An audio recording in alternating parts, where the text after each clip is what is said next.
Welcome to the Faith Science Podcast, episode 27. I'm your host, Jerry Swafford, and on this podcast, we explore the integration of science with faith. Today's guest is an attorney and advisor who has served in senior positions under the Clinton administration. He's taught courses on public policy, law, and cybersecurity at the college level at places such as Syracuse University and the University of Maryland. His upcoming book is on the emerging ability of humans to genetically enhance and modify themselves. He calls this playing God. And today we're going to have a discussion about the existence of God, genetic engineering, and what the Bible has to say about these kinds of ethical issues. Our guest today is Robert Hausman. Robert, welcome to Hey the Jerry, show. how are you? I'm doing well. So, we just corresponded like in the last couple of days, and so we wanted to go ahead and do this podcast.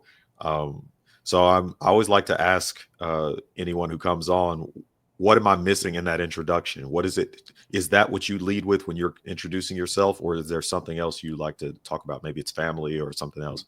I have two kids. They're college age, and whenever anybody says, what do you do? I'm a dad, right? So that's my proudest achievement. So I always lead with that. But other than all that you said, I'm also a practicing attorney, which is what pays the rent, and you got to pay the rent. Okay. So but beyond that, you nailed it. Okay. So attorneys don't always have the best, or maybe there's a difference between attorney and lawyer. I don't know, but when people Nope. say lawyer, they don't really like that. Attorney sounds a little better to me. So what kind of law? Because there's all kinds of law that people So do. I have the weirdest law practice known to mankind. I swear this is the truth.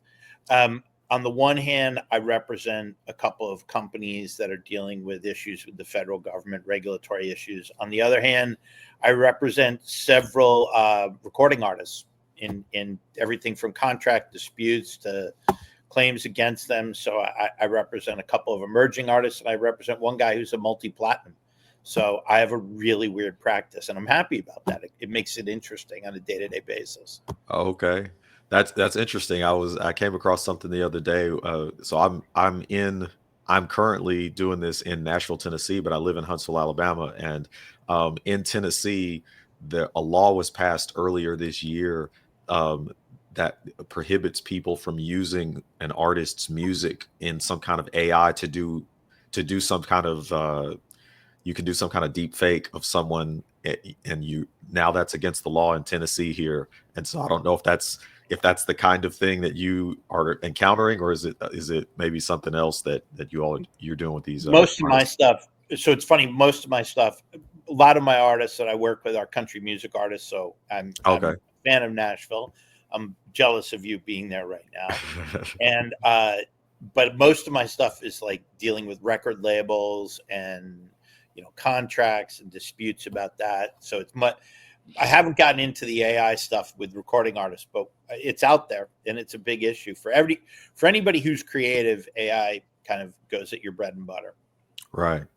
Yeah. And so I mean, I don't know if I can ask Chat GPT like to give me legal advice or something like that, but it could I wouldn't. probably, yeah, it's probably not going to be a great idea to do that.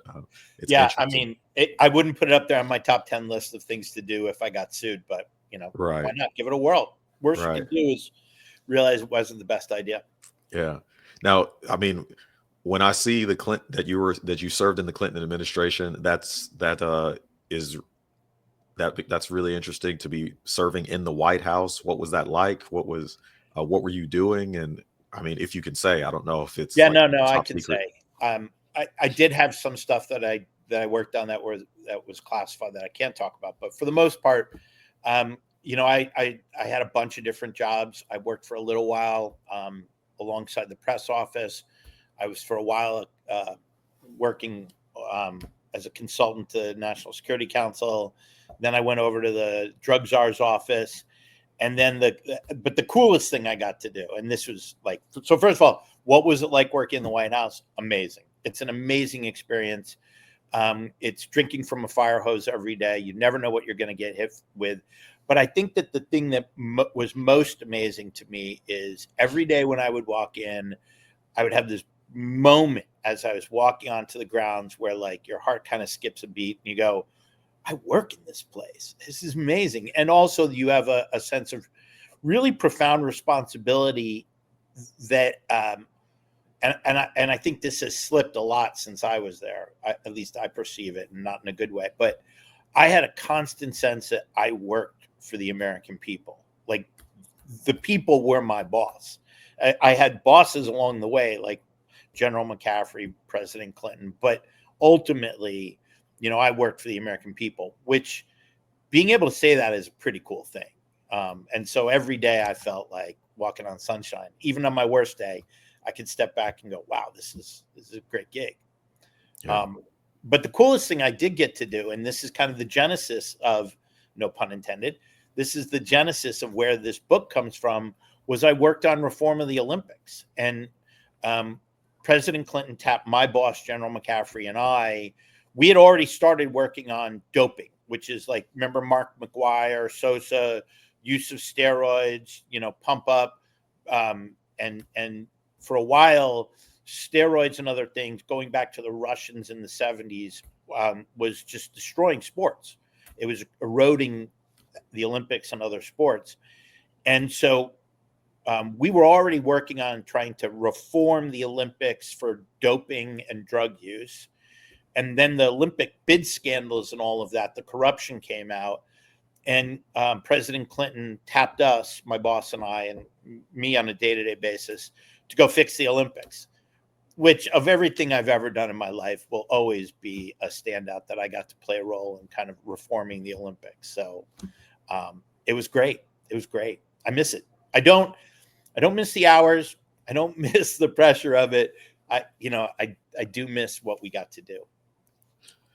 Okay. Yeah. So you did that, and then again, you're an attorney. So I guess that maybe you've been an attorney throughout, and that's Yep. why you were in the White House with them. So you where I kind of first came in contact with you is you have this book that you're working on, and kind of in your first correspondence with me, you're saying that people are playing God, and you were referring to genetic engineering. Can you talk about what got you from being in the White House, doing this kind of stuff, to now you feel really strongly about we need to be looking closely at this genetic engineering thing?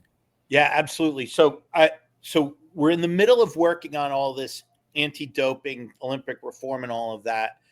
And we had set up this thing called the World Anti-Doping Agency, which is like the drug policeman, the doping and performance enhancement policeman for the Olympics worldwide. Brand new world organization, major accomplishment, all that.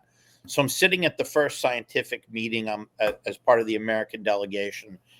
And this guy gets up, a scientist, and he starts talking about, needing to stay ahead, that we're constantly playing whack-a-mole.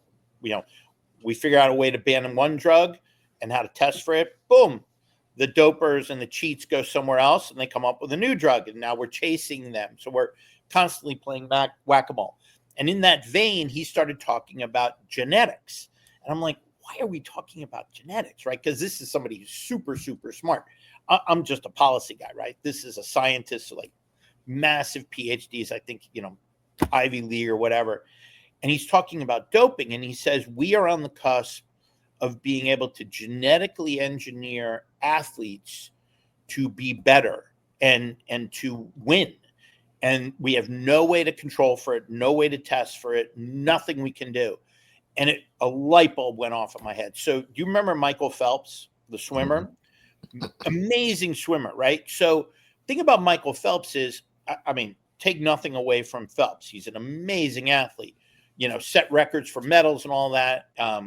His training regimen is legendary. The guy's got drive. He's a phenomenal athlete. I don't mean to diminish him. Part of his success, though, was his physique, right? He had extraordinarily long arms vis-a-vis his body. The weight distribution in his body provided him greater buoyancy. The webbing in his fingers made him almost like a duck. He had all these physical advantages. And the thing is, in a sport where you're winning and losing Olympic gold based upon 100th of a second, do all those physical attributes add up to 100th of a second? I think probably yes. Again, that was natural. He did nothing about it other than be born with it, and he used it really, really well. So, street cred to Michael. But his physique played a big role in his success, right? So if you could genetically engineer your kid to have Michael Phelps attributes, would you give them an advantage in the pool? Absolutely, right? Could you take a kid who had all the other stuff, which is a lot, right? The drive, the desire, the competitiveness, the training, the long hours. If you could get your kid to have all that, plus have these physical advantages, you might have the next Michael Phelps. And I started thinking, wow, what does that mean for humankind that we could engineer you to be a better athlete? And then I started poking at that.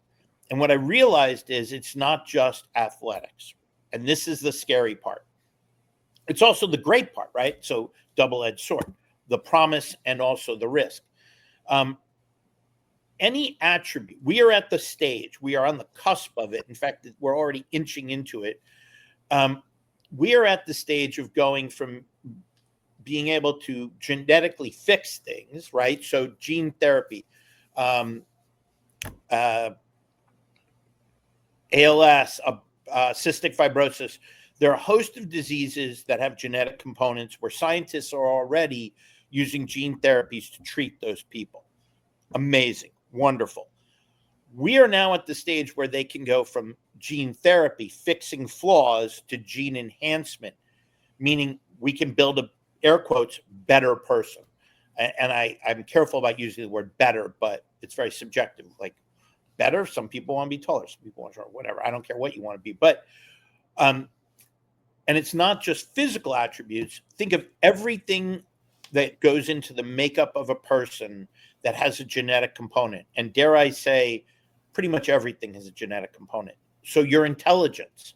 Intelligence is, interestingly, one of the most genetically derived attributes of humans.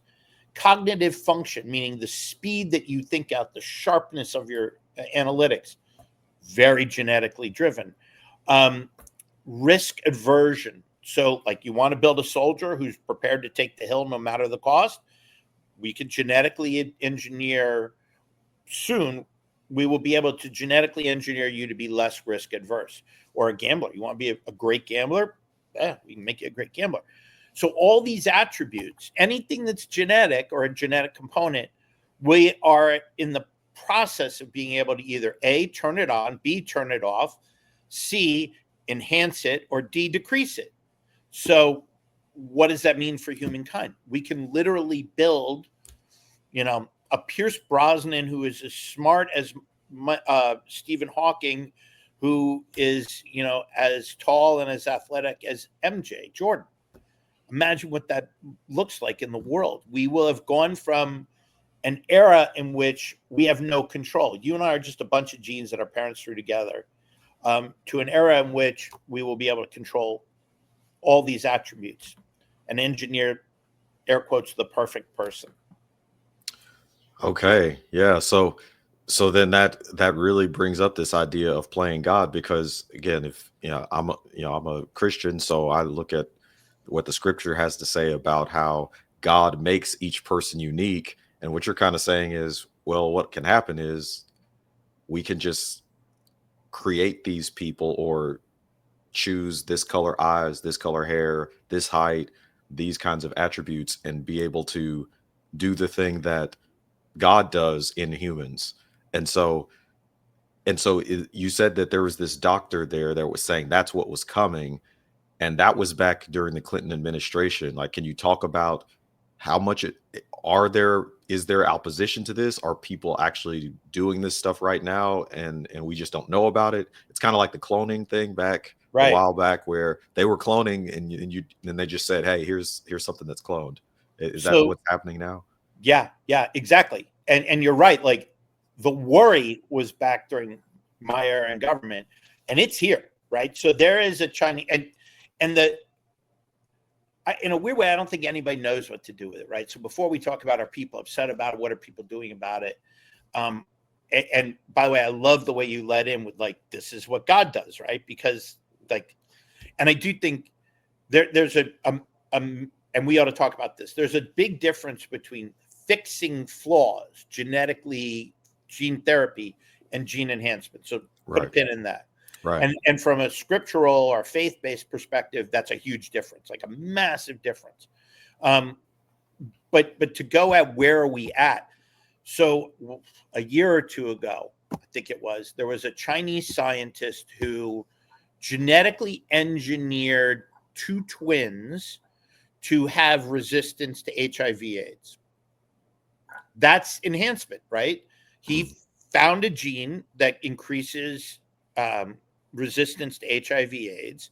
He took two twins that didn't have that genetic capacity, and he implanted or engineered that capacity in them. This is here, right? There are, and in stages beyond that. So we can genetically engineer in several ways now. Well, the first is by screening and selection. So literally right now, you can go to a service and have them look at your genetic makeup and the genetic makeup of your spouse, and they will then analyze for IVF purposes, assisted reproduction technology, like which kid is likely to have a predisposition, which egg is likely to have a predisposition to cancer, which one is likely to have a predisposition to Lou Gehrig's disease, and they will select what embryo to implant to help you avoid diseases and things like that. This stuff is happening. We're just not talking about it. And also from a national security perspective, I mean, think about how many people are doing 23andMe, right? I want to know where I'm from. Boom, here's my genetics. That company is owned by a Chinese company. And the Chinese ownership company is aligned with under the Chinese military. China is using all the genetic material from all these Americans trying to find out, did I come from Thailand or did I come from Czechoslovakia? They're taking all that genetic material and banking it. They have a gene bank, the largest in the world, so that they can have a lead when we start engineering. It's insane. This is happening. Wow. So yeah, so there this is already happening. It's not necessarily mainstream or things that people are talking about up front. And so you talked about that there's this difference between genetic, let's say, correction or Therapy. genetic therapy. So if someone has some kind of cancer gene that makes them more susceptible, that there might be a way for us to help mitigate that in some way, versus saying, okay, I want this child to be 6 feet tall with this color eyes and these color attributes. So that difference between those two, I guess the other question I have is any of this happening here, or is this kind of something that's happening in other places where they aren't wrestling with the ethics of all of this? So I think let's break those into two parts, right? Right. So let's first deal with the therapy versus enhancement. So and since you're talking about scripture, let's go right to scripture, right? So you go to Genesis, the very beginning of the Bible. God made man in his image, right? Right. And we all assume, and I think it's a fair assumption, that if anything's going to be perfect, it would be God, right? So in effect, there is an argument not an argument, there is a belief system among pretty much all the organized religions that God was essentially perfect and mankind was made in God's image.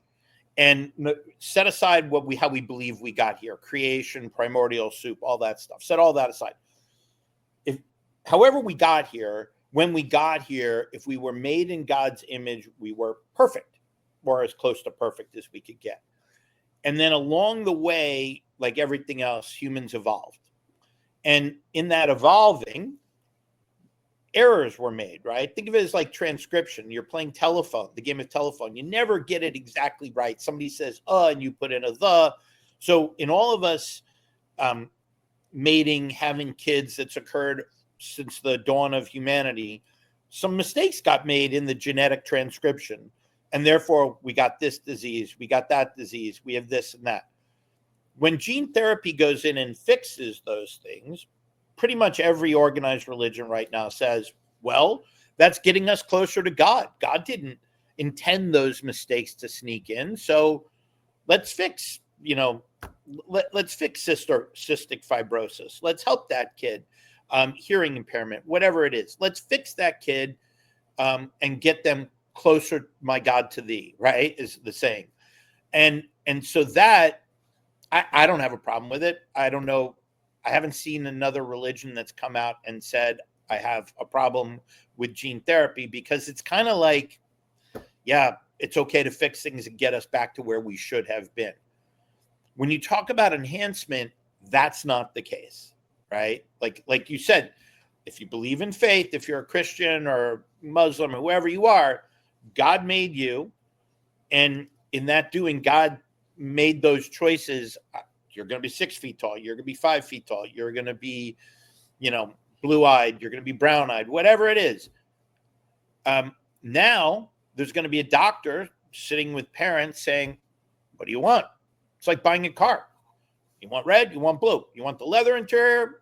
You want a 6 feet tall kid? How about the trigger for the NBA when your odds really go up to play in the NBA is 6'7"? What about 6'9"? 30%.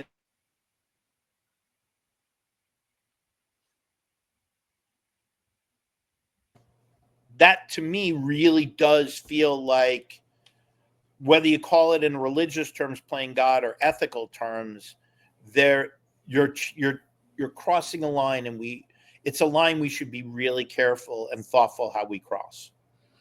Right. I mean, inherent in that is that there's an understanding of what the optimal or the ideal is, and instead of leaving that kind of thing up to God, right? So the idea that 6'9" is what you need to be, versus if God was going to make you 5'11", and whatever comes along with being 5'11", is where this is interesting, because if you have cystic fibrosis, we understand what the normal is that a normal person would have, and we can try to reverse and not have that disease.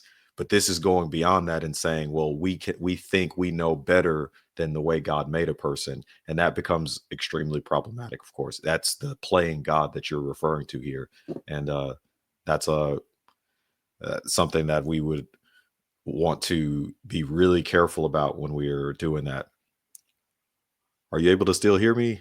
I'm not seeing your video here.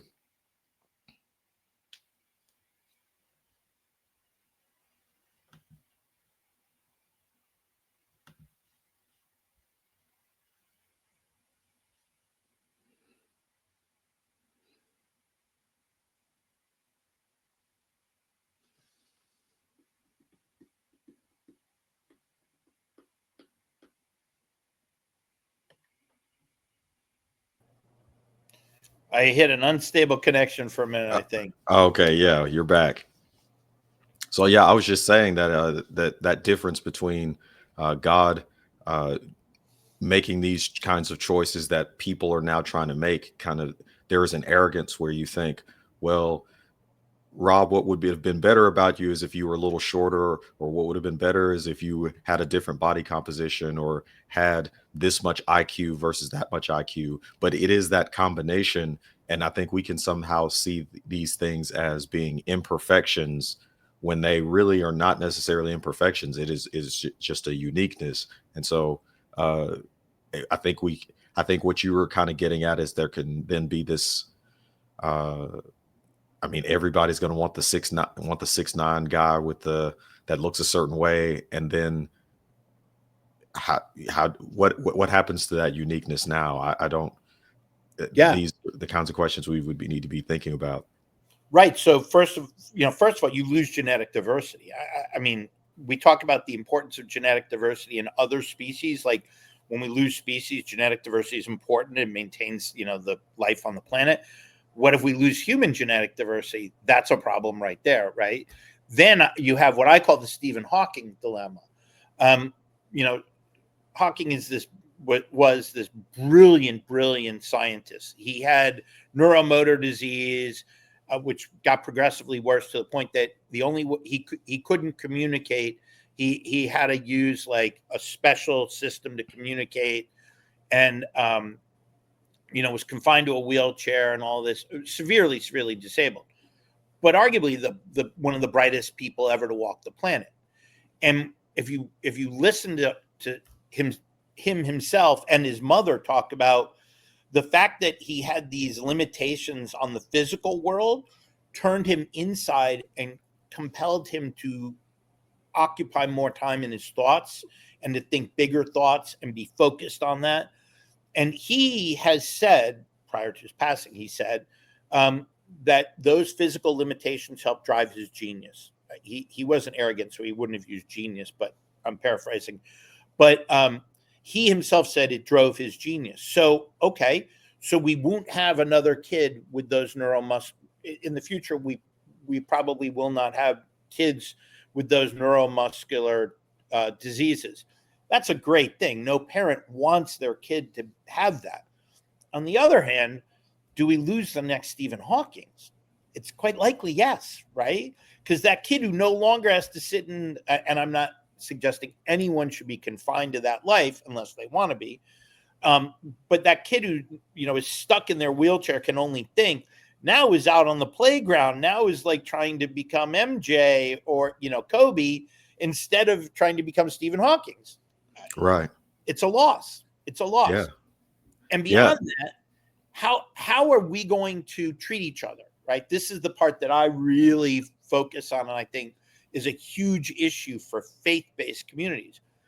Now you're going to have a component, I fear, and I think this is pretty much likely to happen. You're going to have a component of society that is bigger, faster, stronger, smarter, sharper, all those things rolled up into one.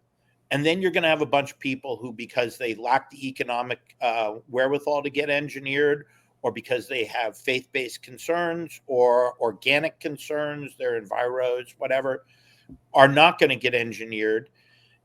And they're going to be at a significant disadvantage across society, not just sports, but academia, business, all of that. And how are the enhanced going to treat the unengineered, the native or organic? Our history is really crappy on this. Like, you look at the eugenics movement, you look at slavery, where white folks thought themselves better than black folks, and look what they did to them.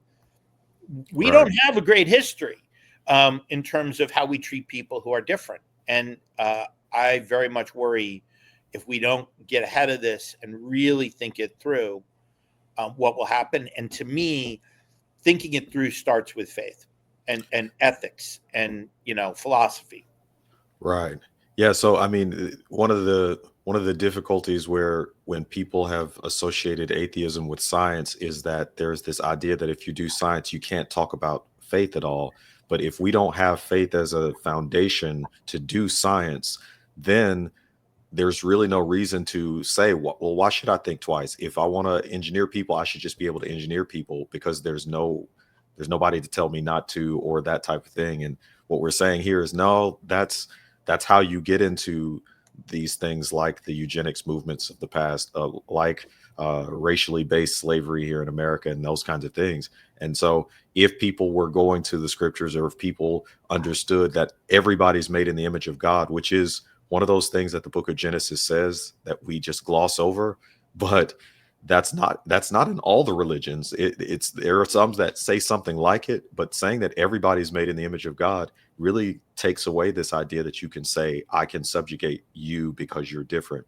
And so with those people that are enhanced, I think I'd be curious to know what you think about the idea of potentially it being the opposite, that maybe the unenhanced, if the unenhanced remains the majority for a while, do the unenhanced somehow try to subjugate the enhanced, or do you only really see it in one direction? So the thing is, the interesting aspect of it is the actual traits of enhancement right now, and I think for the foreseeable future, we can't pick you out, right? Like, I can't walk down the street and go, other than in the future looking at like, wow, that guy. Look at that guy. He's 6'9", he's buff, and he's brilliant. Something's got to be going on here. Okay, that's not a fair judgment statement, but I could try it that way subjectively, but it's not going to work. We don't have a way to pick you out. The fact is, even if the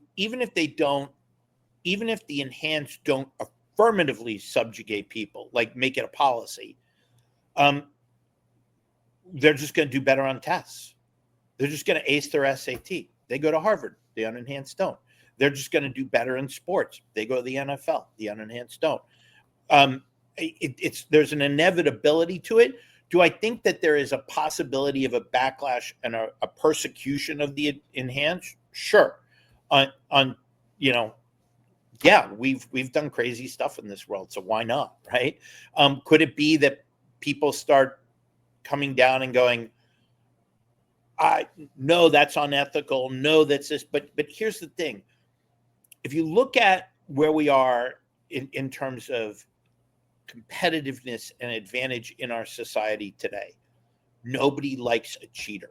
We all hate cheaters. Yet, look at all the people that were involved in the college admissions scandal that we know of, let alone the one we don't know of, to get their kids into Harvard and whatever.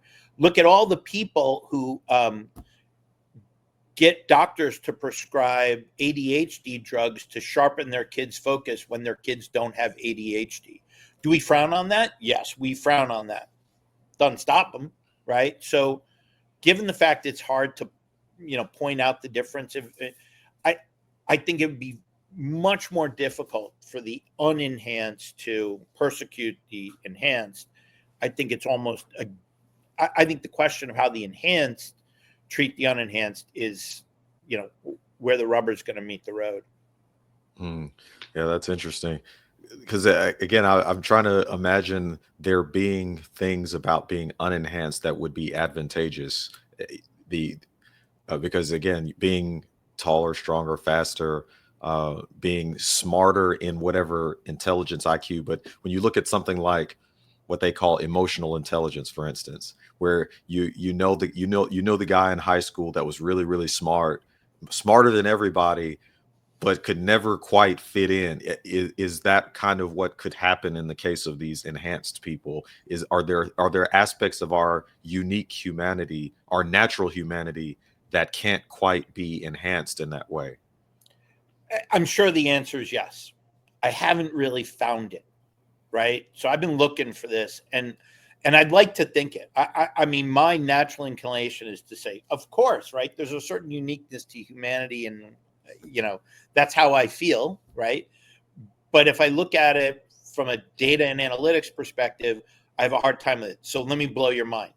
I can engineer. I don't know, what religion are you? Do you have reverends, pastors, priests? What we have elders and deacons that are in the church, and preachers. So okay. we just So now really I kind of know simple Christianity from the Bible. Yeah. Now I know where you're coming from. So I can engineer the perfect preacher for you, theoretically speaking.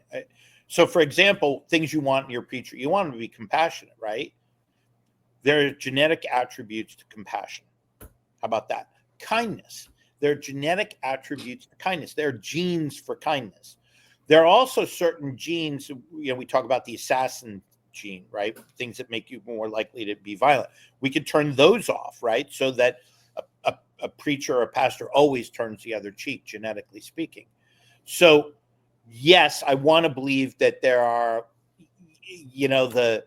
the weird mix of genes that just happen. No, I do believe this. There is a weird mix of genes that turns out to be Lin-Manuel, who's going to write Hamilton and all that, and may not have been the in kid. I don't know his background that well, but may not have been the in kid in high school, but just, like, wow, boom.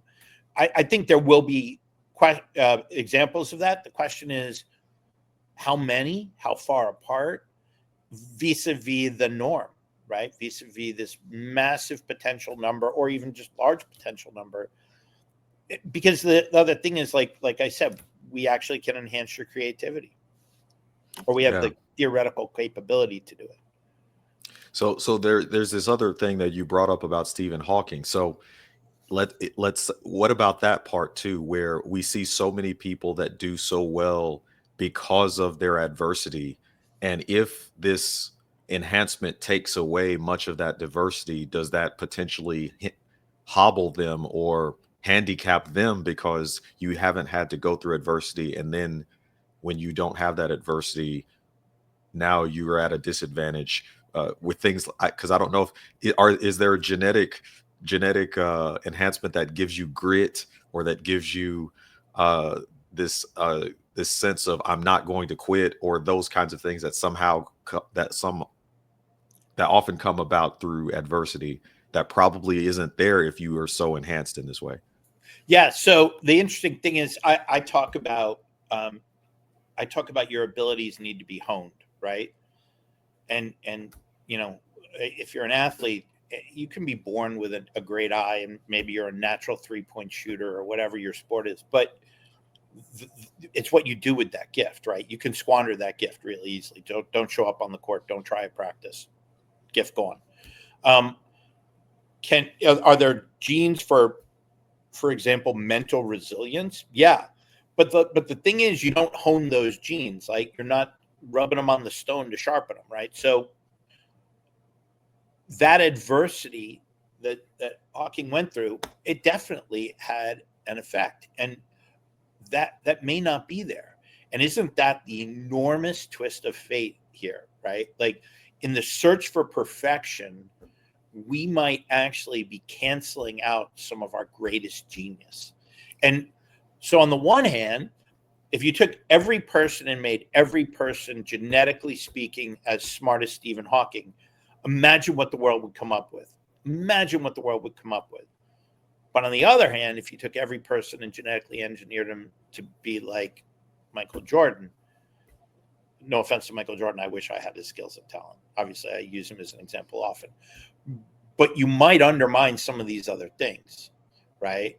I think Jordan's a bad example because dude's crazy smart and has competitive drive like you read about, and has a business sense too. But you know what I'm saying. Mhm. Yeah, so I guess a lot of this gets back to this age old conversation about nature versus nurture, because that's kind of what we're getting at. And so the nature part is kind of the genetic part, where I think a lot of people put a great deal of emphasis on the genetic part, and rightfully so. And if those genetic advantages of IQ and that kind of thing can be made that much more, then that would be an advantage. But I think the nurture part is potentially what we're seeing here, that there may there may just naturally be a give and take between that God has put in the world, where even if you do enhance people in this way genetically, there are going to be disadvantages to that in terms of the adversity that they'll be able to go through, maybe in school, maybe in whatever it is that they do. Maybe they're outcast, we don't know. But I think one of the things about it is when you're looking at all of these, there is a sense in scripture that those who are believers are not as concerned or as worried as people in the world, and saying, well, we need to be working in the world and doing what's right, but knowing that God ultimately has control, and that it's not going to be something that arises that he is not able to deal with in the world, is something that is of comfort to people who believe the scriptures. And so in this case, it doesn't mean don't we shouldn't be putting safeguards on this stuff and really having these conversations, but at least we are saying it's not like the so I'm a robotics engineer, so I talk a lot about AI and stuff, and people are really afraid of my uncle and aunt bought me, like, they said, have you seen Terminator, because you're like the guy on Terminator, and I still haven't seen it yet, but they bought me like the whole collection and said you need to watch this. But people are afraid that some robot is going to go rogue, or some AI is going to go rogue and take over the world or something. And as a Christian, I just don't. God's not going to let something take over the world that he doesn't allow, or that he is not in control of. So there's a comfort there that believers have. Yeah, I think it's well, I'm a first I'm gonna answer that, then I'm gonna blow your mind. Right. Um, I think that humankind has a propensity to massively, if you're a person of faith and you believe in God and you believe in divine intervention and, divine plan, humankind has shown an enormous capacity to mess up that plan. And I worry because now there's no more nature. If we get to this point, and I think we're getting there, there's no nature, right? Nature is the random roll of the dice that produces you or produces me. No. It's now construction and nurture. And for other people, nature and nurture. And, it's a tough, if all the kids around little Jimmy, you wouldn't even know it was little Jimmy, but if you knew you were going to have a baby and all the other kids around it are engineered to be better and are going to do better in school and do better on the playground and do better in sport, that is a tough thing to ask a parent, not to enter that gene race. And so I fear that our better angels may get left by the wayside of our harsher realities. But in terms of AI, I'm going to blow your mind. We talked about before we came on the air about Henry Kissinger's new book, and you have to read it because the thing that he talks about, and this is the thing that pulls my thinking and Dr. Kissinger's thinking together, and we have a tie a long time ago when I was in the government, so I'm happy to be able to say that. Kissinger talks about genetic engineering in order to control the machine, right? So can we genetically engineer people to have a better capacity to control AI? And he talks about that as a potential response to the rise of sentient AI. Now imagine this, though. Imagine you take the smartest person you can engineer with all these great physical traits and everything like that, and you build them to be this genius and whatever, and then you give them a genetically engineered neural link to AI such that in addition to all their intelligence, they have all the books, all the reports, everything, all the data from all the world available to them in a thought. They don't need a brain chip or anything like that. They're as smart as they are, and they can access it all. That's kind of mind-blowing, right? To me, it is. Yeah. So, no, I don't think the machines are coming for us. If anything, it's us coming for us. Yeah. Yeah. So you have the genetic enhancement along with having that access to AI.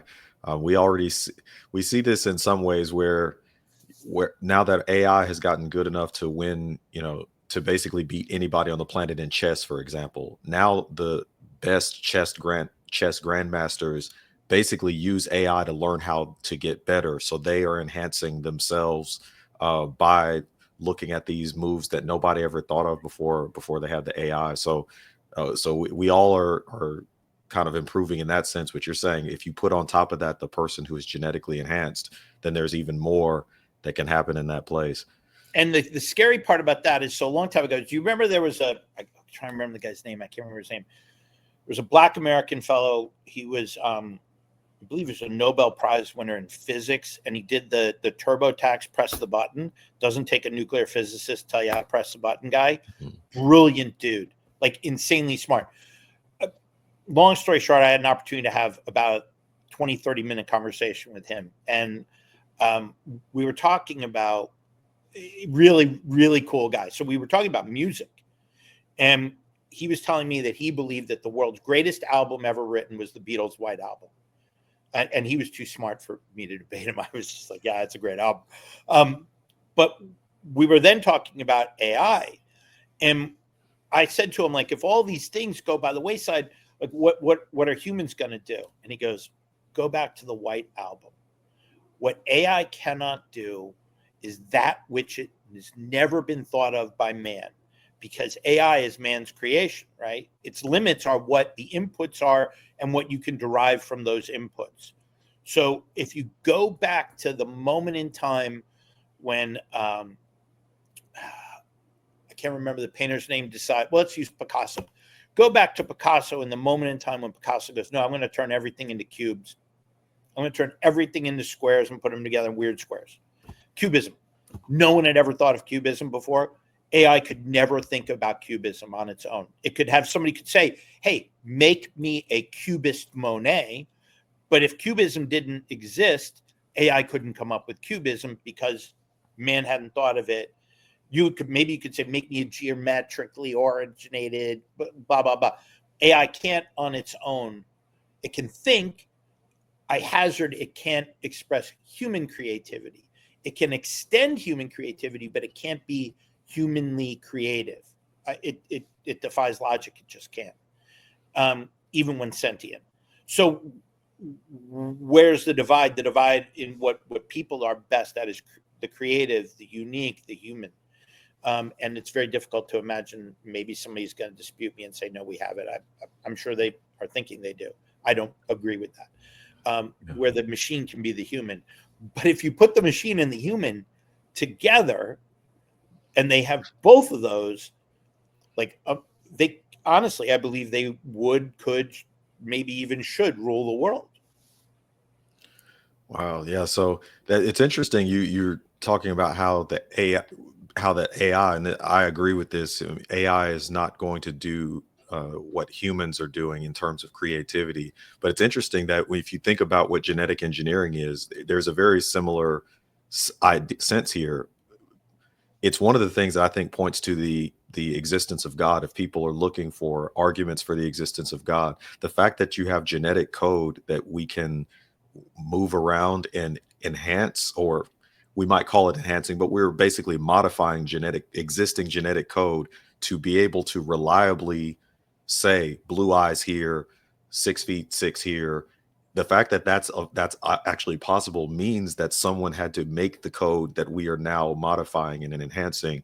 And so it's one of the things I think that just genetic code in general points to, there must be a God that made this or that created this information that we can now enhance to say, okay, we can predictably make you this way or that way, is because that code was already in place that God made. I think is an interesting Yeah, argument there. the complexity of man, it, it is a very strong argument, I think, for those who want to find faith, including myself. I want to believe there's something bigger in this world than me, because Lord knows I'm not all that, but I want to believe, and when you look at like the complexity of man, that you can take these chromosomes and put them together in a relatively small number and come up with this entire planet of all sorts of different people. That is a pretty cool thing, right? And it does kind of make you scratch your head and go, well, how did that happen? And why didn't we all end up as newts, or toadstools? I do think that is a really compelling argument, a really interesting argument. But I always appeal to the folks that aren't, that may not share my beliefs or my desires and things, and I talk about basic ethics, because I think a lot of our faiths and our beliefs all come down to some golden rules, right? And how we treat each other. And so I don't care if you have faith. Tell me how you want to treat other people. The other thing I will tell you about man and machine is, like, I can prove to you that machines will never be able to do what humans can do, because there's no way a machine can hug somebody who's lost a loved one and be able to offer the compassion and empathy that is required in those moments. There's no way. Like, a hunk of rubber can't do that, right? Maybe if you take a machine and design it out of it, it gets to some really gross conclusions. I don't want to go there, but Right. It can't happen. And I do think there are certain traits, because even if we can turn those traits up or down, it's still a human trait, right? Like, compassion is still a human trait. I may be able to engineer you to be more compassionate, but it's still a building block, right? It doesn't change the fact that it was in you. Yeah. Yeah. I think there's the other thing I want to think about is this idea when we're talking about ethics. And again, I'm someone that believes that there really are things that are right and there really are things that are wrong. And that's why I think God puts a lot of that in us, so that most people agree on, yes, murder's wrong, yes, rape is wrong, yes, there's a way to treat people. So there are ethics we can all agree on. I think all of those come from God. But it's interesting to think about the the responsibility of, let's say, the enhanced person who potentially has parts of the brain that are, you said that there are these parts where you could potentially be more risk averse or potentially not caring as much about others or that kind of thing. I mean, there's a negative side to all of this. I would think that Oh yeah. we've talked about the enhancement in a good way, but what is the response? The interesting question for me when I'm thinking about sin or if I'm thinking about God judging humans, what is the responsibility of the person who has been enhanced to be ruthless, to be a killer, or something like that? Uh, i- i- is that something that would be something that I'm really curious about? If someone can enhance you in some way where it's almost like you don't have your mental faculties, right? It's like Right. someone who doesn't have all their mind. Um, Yeah. So, fancy way of put it, noblesse oblige, right? Or, pop culture way, Spider-Man, great power, great responsibility, right? The hard part, I think, and this is the scary part, right? And it is not all wine and roses. I'm more worried than I am optimistic, quite frankly, which it's unique for me because I'm usually really optimistic. But um, humankind has a very, very difficult time acting beneficently, acting with ethic, caring, when we start drawing lines, us versus them. When we see each other as one, we're pretty good about how we treat our neighbor, right? But when we start saying those folks, well, those are immigrants, they're bad people, right? Those are black people, they're bad people. Oh, he's a white guy, he's got to be X, Y, and Z. When we start drawing lines, we start treating people as enemies, not neighbors. And our history is such that all these bad things occurred because someone said they are not like us. How does Hitler come about? Hitler comes about because he says the Jews, the gypsies, the homosexuals, all those, they're not like you Aryans. They're inferior, right? Um, World War, that launches World War II, right? Slavery. The initial premise of slavery is that black people were inferior to white people, and therefore white folks were entitled to enslave them. Every single time we draw these lines and we treat people differently because some aspect we feel superior to them, rightly or wrongly, and I would argue wrongly. The problem with genetic engineering is now we create an us and a them, right? We create an engineered, brighter, smarter, faster, prettier, whatever, and those folks. And that when we start having that line, our society has shown a very bad track record.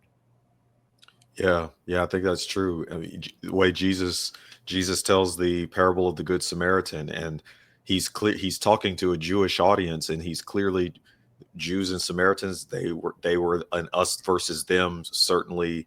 And he tells that to show, hey, that Samaritan is the one that helped out the Jewish guy, not the priest or not the Levite. It was the Samaritan. And so even when he asks the person he's telling the story to, hey, which one was a true neighbor? Which one was a neighbor to the man that got robbed? The guy doesn't even want to say the Samaritan. He just says, well, the one who helped him. And so Right. one of the teachings of Christ is that everybody comes from the same two people at the very beginning, Adam and Eve. We're all humans. We're all under God, and He wants us all to follow Him. And so, whether enhanced or not, there will be a need for people to understand that. And if you do understand that, then that us versus them is gone, and it's just all us, and all people that need to try to follow God. Yeah. I mean, I couldn't, I mean, amen, right? I Yeah, don't have anything yeah, better to say. mhm, The Bible is replete with we're all in this together, we're all brothers, you know, that's it. And that's the starting point, right? That's the treat others as you would treat yourself. right. Yeah. So, um, I wanted to. I'm trying to think if I've got any more questions regarding that. I want to talk a little bit about the book itself. We kind of talked about topic. I don't know how far you are into the book or when I'm you're writing. I'm writing, and you're it's a in the. painful process because the problem is it's kind of like this conversation. Like you've touched upon three other things. I'm like, I didn't talk about the Good Samaritan. I need to talk about the Good Samaritan, right? Because like every Right. conversation I have around this touches something else for me, and now I'm like, how do I not do? I got to talk about that. So it's a process, and it's a great process, and it's a painful process all at once. So Right. and then I got to get a publisher. If there's a publisher listening is looking for a book about this, please call me. But it's a labor of love because it's something that I really feel a responsibility to talk about. Okay. So again, there's not a tentative release date or anything like that. You're still in the writing stage. There's no title we need to be on the lookout for. You're Oh, the still age just of enhancement. Look the look age of out for the age enhancement. of enhancement. Okay. And So the thing is, like this process takes so long. Reason why I was happy to go on your show is I want to start talking about this now because I worry that like while I'm writing, this is happening. You know what I mean? Like, yeah.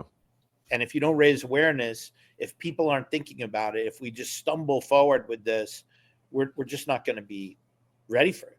Right. Okay. All right. So I like to end every podcast with four kind of lightning round type questions, and so I'll give you those four that I give everyone else. The first one is: do you have a book that you're currently recommending to people? I know you mentioned the book by Henry Kissinger and Eric Schmidt. Is that the one, or is there something right now that you're like, hey, you got to check this book out that I just came across, or maybe it's a It's got to classic? be Kissinger and Eric Schmidt's book Genesis. It's a tour de force. It's like, and with everything going on with AI, I think everybody ought to read it. I mean, it's great. Okay. All right. So, and the name of it is Genesis. Is I that believe the name is Genesis. Yeah. okay? Yeah. All right. Next question is: do you have an interesting quote or scripture that you'd like to share with us that you maybe use or that's related to what we've been talking about? You know, because of the way I'm thinking right now, I'm stuck on Genesis 1:27, which is Hmm. man was made in the image of God. That Yeah. that quote from Scripture right now, because I'm working in this and writing on this, just it's in my head a lot, and I that's where I'm at Yeah. right now. Yeah. I mean, yeah, it certainly relates to all of this and this idea of enhancement. God, that's what God, how God made people at the very beginning. So it goes right along with this. Do you have an unconventional belief? If you, do you is there something you believe that most other people don't? That's that is a when you said lightning round tough. This is a phenomenal question, by the way. Do I have an unconventional belief? I, I have a driving mantra that I don't know that most people share.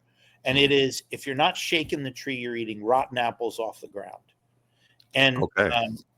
because I really do believe that. Like we all have a responsibility to ourselves and everyone else to try to try to break outside the norms and think differently and push our own envelopes. And sometimes that's not comfortable, but I think we have to do it. So that's my thing. Shake the tree. Yeah. Well, I think like with all of this, like I said, if I look at your profile, I know you've been doing podcasts, but like this new genetic engineering book is you're kind of shaking something that's not really the stuff that you had been doing previously. So that's I'm beyond my you're comfort zone, yeah, and I'm which happy about it. yeah, I mean that's probably another. It's not a conventional thing for people to intentionally go outside of their comfort zone, but uh, there's a lot of growth and a lot that's there in that place. All right, one more. You said you got two kids. What is a piece of wisdom that you would leave behind for your kids or for your family in general if you had to leave here? Hopefully not anytime soon. My focus with my kids is around it's a combination of a couple of things. One of is this notion of um, do the right thing when no one's looking, and help others. Like I am There are instances with both of my kids. Recently, I can't talk about because it's a private thing, from my daughter helping a friend of hers through a tough time. And that left me enormously proud because she put herself out there. She took a risk to help someone else. And it's what I've always believed in. And it's kind of like how I've wanted to live my life. In my better moments, I've done that. And so to see my daughter do that, and my son's done a bunch of these things too, where like helping your fellow man, even if it hurts a bit or whatever, even if it's difficult, that to me is the highest calling, right? And so I've done my best, I think, to impart that on my kids. And now when I see them doing it, it makes me enormously proud. Okay. All right. I'm going to give you one final one on that. Oh, one more. Okay. Don't be deterred when you screw up. Make mistakes. Mistakes are growth in process. And I tell my kids, don't be afraid to screw up. Yeah. The mistakes are what's there on the way to whatever you're going towards. It's I think people talk about it being of you're not really losing, you're learning. And so that kind of attitude about messing up and making mistakes is you're on the way towards whatever that goal is. Okay. So if someone wants to get in touch with you, what's the best way of doing that? Is Best it way to email? get in touch with me is my email, Robert Hausman at msn.com. Okay. So that's ROBERT HOUSMAN at msn.com. Correct. All right. That's the easiest way to get in touch with them. I think are you on LinkedIn as well? I think I'm on LinkedIn. Or do you check that at all? Oh, all the time. And now I'm on Blue Sky. Meet me on Blue Sky. Sky. I'll tell you, hold on a sec. I gotta look up what I am on Blue Sky because I'm not familiar with that. I got off Twitter because it was just X, because it was just too nasty. There was just too much negativity out there. So I'm at House 13. So at HOUSE 13 on Blue Sky. Come find me there. Okay. So find him on Blue Sky. He's on LinkedIn. And then the email that we just gave, you can get in touch with him. I'm sure he would be happy to have conversations about genetic engineering, and it probably you might be able to help him with some ideas that are going to go into the new book. So really happy to have Rob on the show today. Any parting words for the audience before we get off of here? No, Jerry, this has just been a fantastic conversation. I appreciate you having me on. Yeah, this was really good. So we'll be on the lookout for the age of enhancement. Maybe next year, we'll see. Hopefully next year. He's writing. Get him a publisher, and he'll maybe have that out for us next year. We'll be looking forward to that. That's it for today's show. Until next time, keep asking questions and keep the faith. Thank you. Thanks, Jerry. Have a great day.